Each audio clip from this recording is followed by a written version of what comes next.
Hello and welcome to another exciting episode of the Job Breakdown. Today we're taking a look at the Scholar, my favorite of the Shadowbringers healers.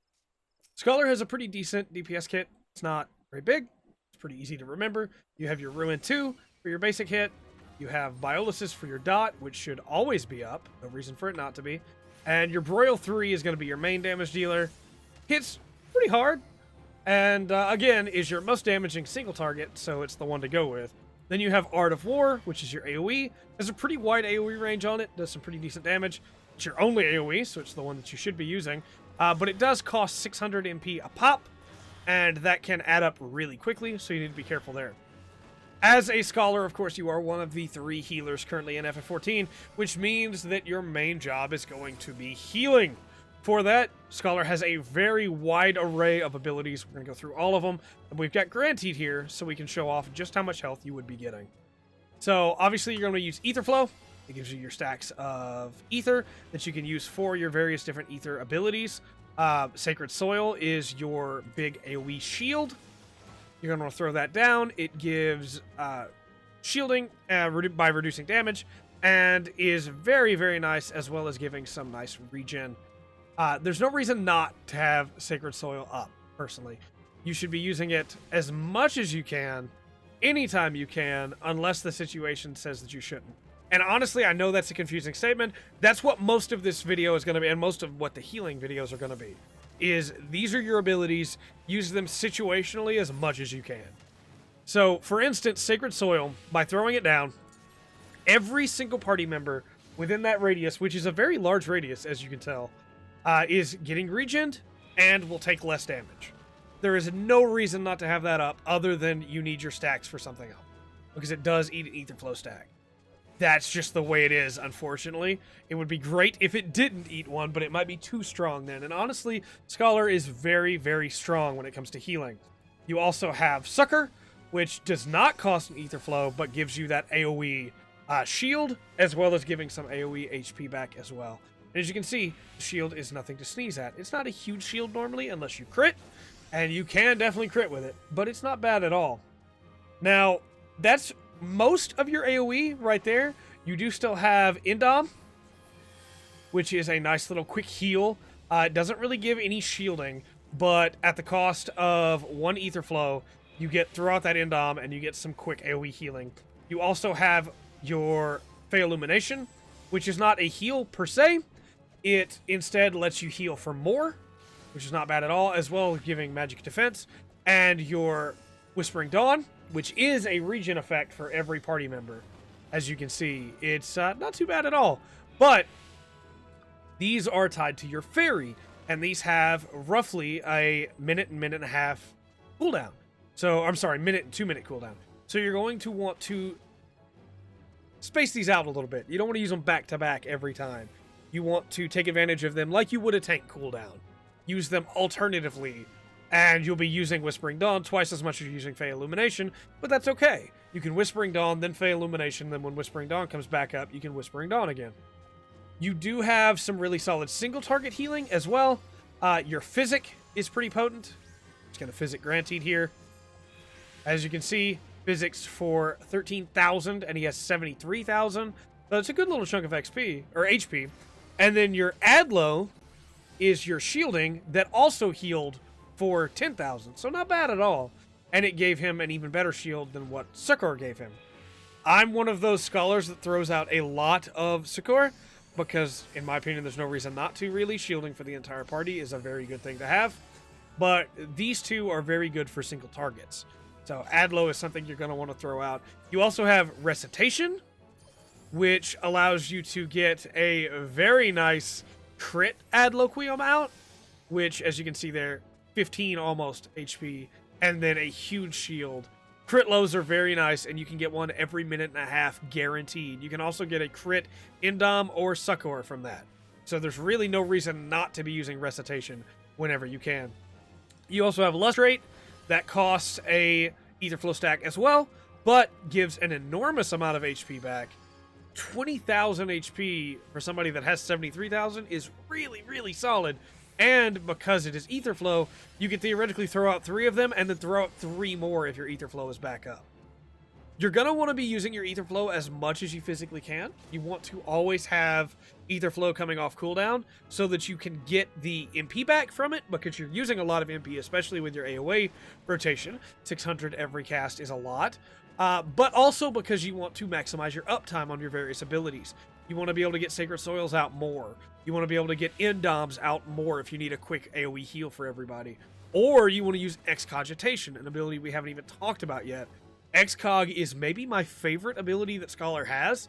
You throw an Excog on your target, and then you go back to DPSing. And when that target either hits half health, or it's sometimes half. It's roughly half. When they hit half health, or the time runs out for how long Excog is on the target, it does have a time limit on there, they've received the heal from Excog, which is an 800 potency heal, which is not bad at all. Especially for a tank that is doing really well and using their cooldowns the way you want them to. Being able to just throw that Excog on them and then move on, be able to focus on your DPS for a little bit, is very nice. Or throw an Excog on them and then res somebody else that died. Very, very cool. You also have Fey Blessing, which is a new ability. It's very cool. It is a AoE heal. It costs 10 Fairy Gauge, which we haven't even gone over the Fairy Gauge, but we'll get into that. And it's an ability that I see too many scholars forget to use, because there's no reason not to. Fey Blessing is very potent. You also have Ether Pact, where you tether your fairy to your target, and during that time, by Fey Union, any cast of healing that you do heals for more, and they get auto regen from your fairy. Now, in times past, in expansions past, your two different fairies had two different effects. That is not the case anymore. Eos and Selene are the same fairy now, basically, so it doesn't matter which one you have out. But it is important to mention that there is a cast time on them as compared to the summoner's pets, where they can switch them on the fly. So you cannot do that. And if you die and get rezzed, you will need to resummon the fairy, because it will not stay back out. You also have Emergency Tactics, which allows you to say Emergency Tactics, then Recitation, and then Adloquium, and you get the crit, and you get a heal for as much as the crit, if not a whole lot more, as you see there. 37,000 HP. That's basically his entire HP pool, just because of Emergency Tactics going into Recitation. And Emergency Tactics is every 15 seconds. So there's no reason not to be using Emergency Tactics. As you can see there, very, very good restoration thanks to Emergency Tactics. And basically what it does is, instead of giving the barrier, it heals a second time, which is very, very good. You also have Deployment Tactics, which allows you to extend the amount of... I didn't have one up because I forgot, I just used Emergency Tactics. But it allows you to extend the duration of a shield or of other effects like that, which is really cool. I like that a lot. You have Dissipation, which allows you... Let's go ahead and just burn our ether flow real quick. It allows you to get rid of your fairy to get more ether flow. Definitely some situations where you need a lustrate and you don't have enough fairy gauge to be able to bring back out an ether pact right now, or to get a quick Fey Blessing out.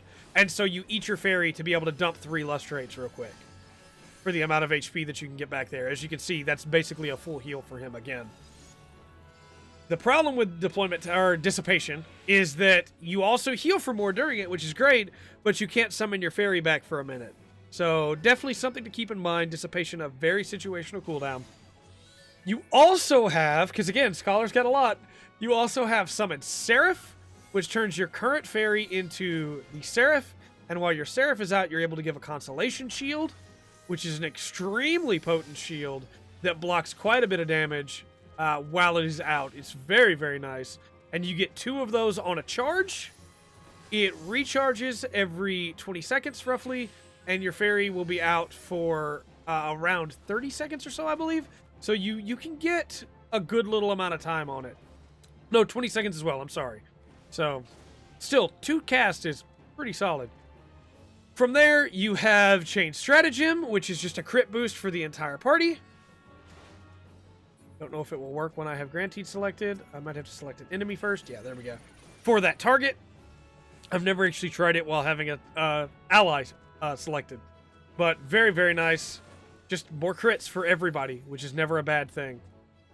And that's the main kit. We're going to go over the roll abilities and everything, of course, and we're going to get into your fairy gauge and how that works. But that is your main kit on Scholar. Now, you're going to want to prioritize building that fairy gauge in case you need it for things like a Fey Blessing or like a quick Ether Pack to be able to get some extra healing on a tank if they're having trouble with, say, tank busters or with repeated attacks from a specific enemy.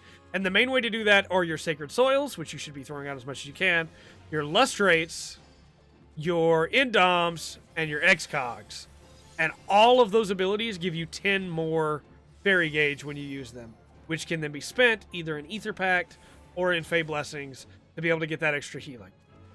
It would be nice if your Fairy abilities increased it as well, so that you could have an additional 20 every 2 minutes, or 30, I guess, if you're using them correctly. But regardless, I think it's a pretty good system, and it works out okay.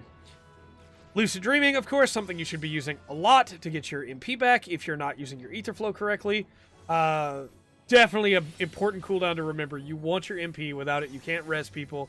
You can't heal people. It's very important. Although, some of your best heals, Indom, Excog, Sacred Soil, and Lustrate, do not cost MP and instead cost Ether Flow, which is not as renewable a resource as MP is, honestly.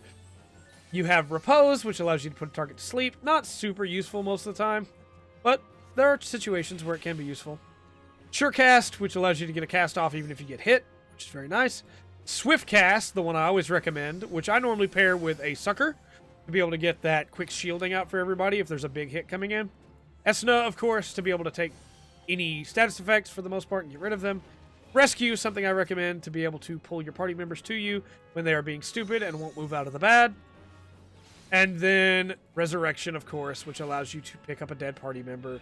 Something that is always going to be useful because there are always people that make mistakes. That's mainly the kit, honestly. I think that Scholar's in a really good place in Shadowbringers. I think they did a really good job with it. It has a lot of buttons to press, like Summoner does, but at the same time, most of those buttons do very different things, and so you basically have your choice of where you want to put them on your hotbar, because you're going to be using all of them at some point. And I know that that can be a negative for a lot of people. I definitely think it is with Summoner because of how many times you have to use some of those abilities that are off on the far side of your hotbar because of how much you have to use the others. But I definitely think they did a good job with Scholar. It's so potent right now, it's not a surprise when you see groups that have a Scholar and a White Mage because of how powerful Scholar is right now. Its shields that it can put out are incredible. And when you look into, say, deployment tactics or a recitation for a crit Adlo and then deployment tacticing it, like, look at that shield is immense. That is over half his health in a form of a shield. Scholar's in a really solid place right now.